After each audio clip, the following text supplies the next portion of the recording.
ये इनका अपना कोई स्वार्थ नहीं होता है। तरवर पेड़ का अपना कोई स्वार्थ नहीं, फल पैदा करता है, हमारे लिए पैदा करता है, वो हमारे दूसरे के हित के लिए, दूसरे के कल्याण के लिए, भलाई के लिए। सरोवर अपने लिए पानी नहीं, उसको पीने की जरूरत नहीं, उसके अंदर है, लेकिन उस पक्षी पीते हैं, जीव जानवर पीते हैं, दूसरों के लिए परोपकार का काम करता है वह। और संत जन भी उनका अपना कोई काज नहीं होता। जो खुद तिराया होगा उसको क्या करने धरने की जरूरत होती है। ये तो एक दुनियादारी की रस्म रिवाज के लिए वो ऐसा दिखाने का प्रयास करते हैं, लेकिन उनको करने की जरूरत नहीं होती। लेकिन उनको दिखाना क्यों पड़ता है कि ये जीव भटका हुआ माया का गुलाम है, ये समझता है गुरु कुछ नहीं करता, तू भी ना कर, ये भ्रम पड़ जाता है। अरे गुरु कोई यहाँ से नहीं आता, गुरु तो सत्य पुरुष के हुक्म से यहाँ प्रकट होके आता है, उनके ड्यूटी लगी होती है, उनको करने कराने की क्या जरूरत है, वो तो करे कराए हुए संसार में आते हैं। इसलिए हमें इस भ्रम में नहीं पड़ना चाहिए। तो उस बात को कितने ढंग से समझाया कि जो चीज जरूरी है संसार में, ये रिश्ते नाते भाई बंध परिवार कुटुंब, ये बंधन है, ये बंधन है, लेकिन है कैसे, ये मतलब के हैं। मतलब इनका क्या मतलब है? मतलब उनका यही है कि किसी का हमें कर्ज देना है, किसी से हमने लेना है। अगर नया कर्म किसी से बनाते हैं तो उसके लिए हम कर्जदार बढ़ जाते हैं, वो कर्जा हमारे सिर पर होता है और उस कर्ज को चुकाने के लिए बार बार आते हैं। लेकिन दुख होता है, अभी थोड़ी देर पहले दर्शनों पे बैठा हुआ था, एक माई अपनी लड़की को लेके आई, जवान लड़की थी, पैरों से अपाहिज थी, वो आके व्हील चेयर पर थी, नजदीक आई, मैं कहने लगा और आगे आ जा। जब पास में आई तो कहने लगी कि जी क्या, तो या तो इसको ठीक करो, अगर इसको ठीक नहीं करो तो इसको पैरों पे चला दो, अगर इसको पैरों पर नहीं चला सकते तो इसको आप इसके घर भेज दो। कहने का मतलब इसको मर जाने का आप आशीर्वाद दो। मैं कहने लगा आप मुझे पापी क्यों बनाते हो इस चीज के लिए? आप इसी चीज को नहीं समझते। आप संत सतगुरुओं से जो चीज मांगनी चाहिए वो नहीं मांग सकते।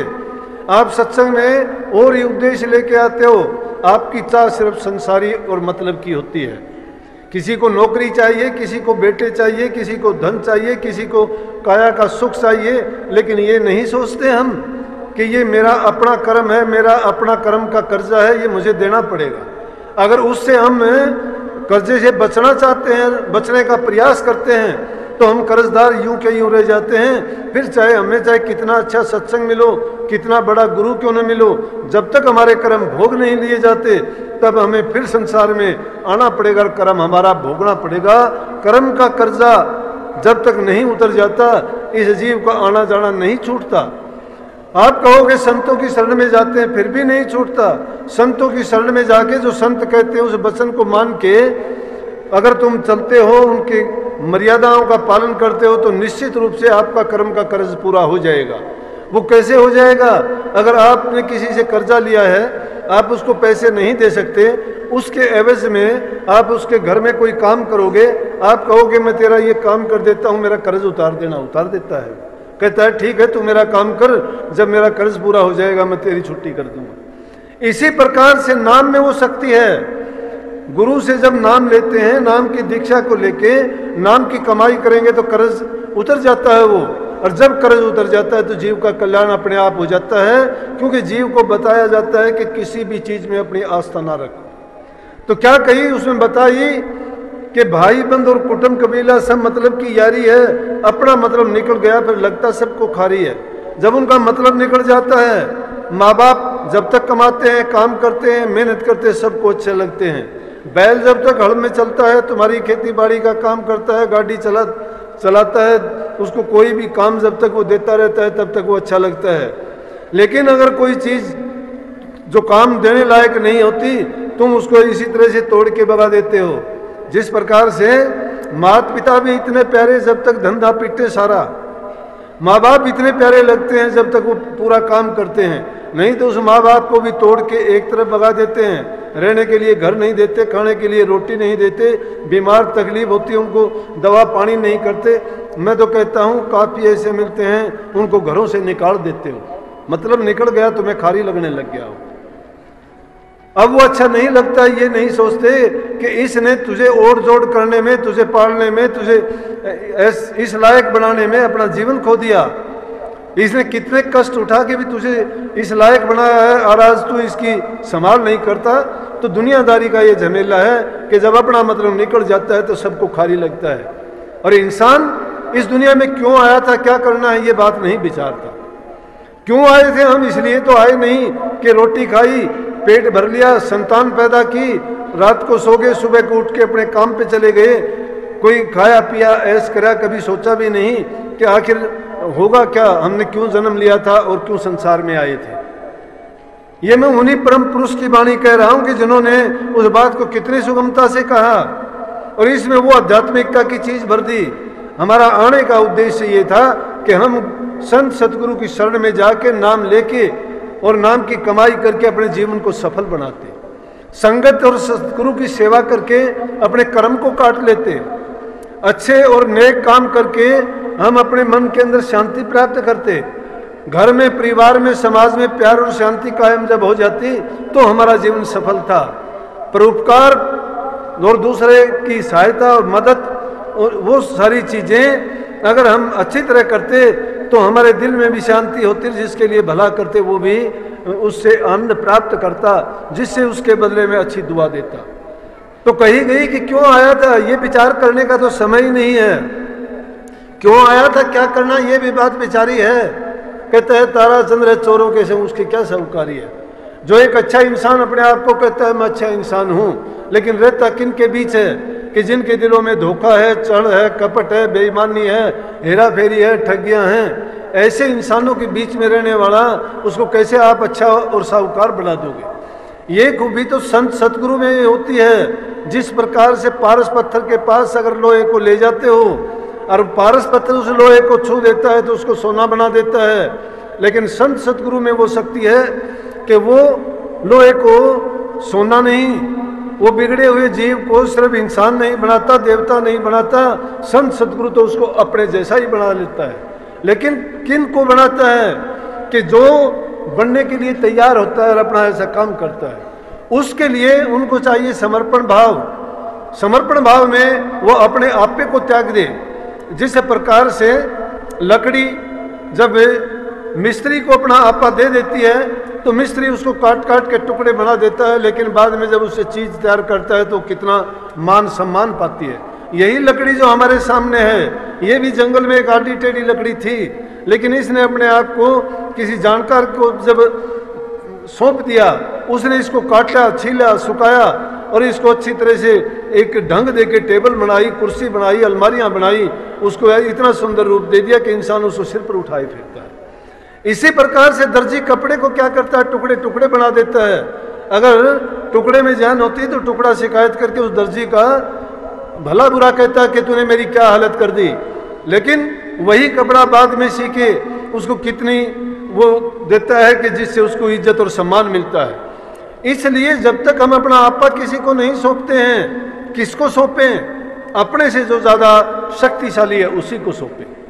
हम जब अपने आप को गुरु के अधीन कर देते हैं, अपना आपा इसी प्रकार से समर्पण गुरु को कर देते हैं, ये नहीं कहने से या जबान से बात नहीं बनती। अपने अंतर मन से निर्विरोध से किसी प्रकार का हमें उसमें सवाल नहीं उठाना चाहिए। गुरु भला करता है, बुरा करता है, लेकिन गुरु भला बुरा क्या करता है? अगर बुरा करता है उसमें भी हमारा कल्याण करता है। गुरु अगर हमें डांट डपट करता है तो हमारे कर्म काटता है। गुरु हमारे से प्यार करता है तो समझो कि हमारी नाम में और करनी में उन्नति करवाता है। इसलिए गुरु के चरणें लग के, गुरु की शरण में जाके उनके प्यार आशीर्वाद को जो जीव प्राप्त कर लेता है तो उस जीव के कल्याण होने में कोई किसी प्रकार संदेह नहीं रह जाता। लेकिन अगर पर्दा रखता है, अगर बीच में पर्दा पड़ जाता है तो चाहे लाख कोशिश करो।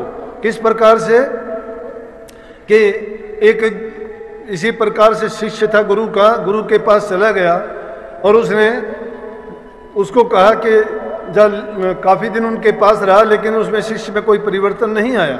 उसको पता था कि गुरु के पास पारस पत्थर है, उसने पारस पत्थर रखा था संदूक में, और संदूक था लोहे का, लेकिन उसको कपड़े के अंदर लपेट के रखा था। एक दिन उस शिष्य से कहने लगा कि जाओ उस संदूक में पारस पत्थर रखा है उसको लेके आओ।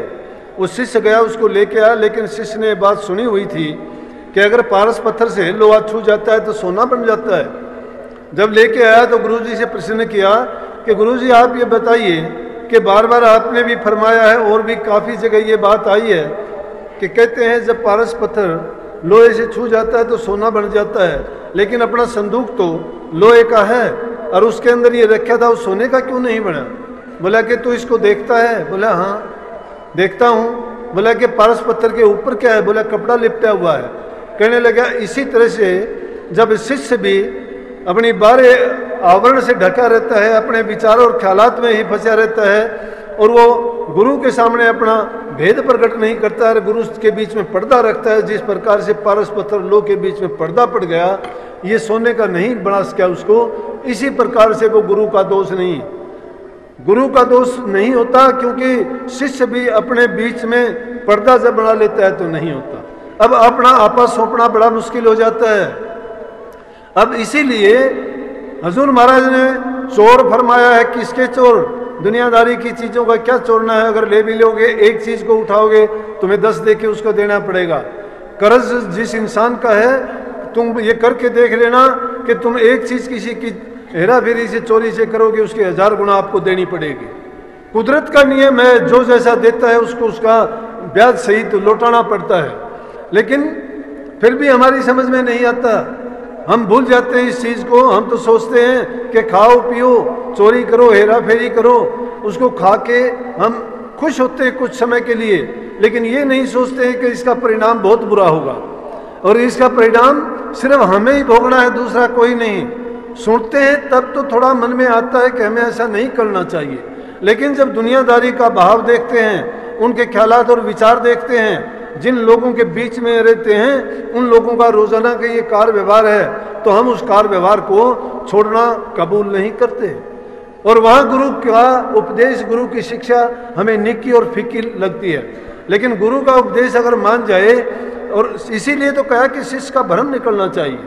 अरे सूर्य उदय होने के बाद कभी रात्रि दिखाई नहीं देती, चाहे कितना भी अंधेरा क्यों ना कर लो। अगर सूरज नहीं उगता है तो चाहे तुम कितनी भी रोशनी क्यों ना कर लो, सारे संसार को प्रकाशित नहीं कर सकते। लेकिन जब सूर्य उदय हो जाता है तो अंधेरा गायब हो जाता है, रात का कहीं भी अंधेरा नहीं रहता। तुम लाख कोशिश करो, बादल चाहे सूर्य को ढक लो, फिर भी प्रकाश हो जाता है। इसी प्रकार से गुरु का ज्ञान तो उससे लाखों करोड़ों गुना ज़्यादा है। जिसके हृदय में गुरु के ज्ञान का प्रकाश हो जाता है, फिर उसके हृदय में पाप, बुराइयाँ, निंदा, चुगली और ये पाप कर्म कैसे बाकी रह जाते हैं। ये बात इस बात को प्रमाणित करती है कि उन्होंने गुरु की शिक्षा को, उपदेश को अंगीकार नहीं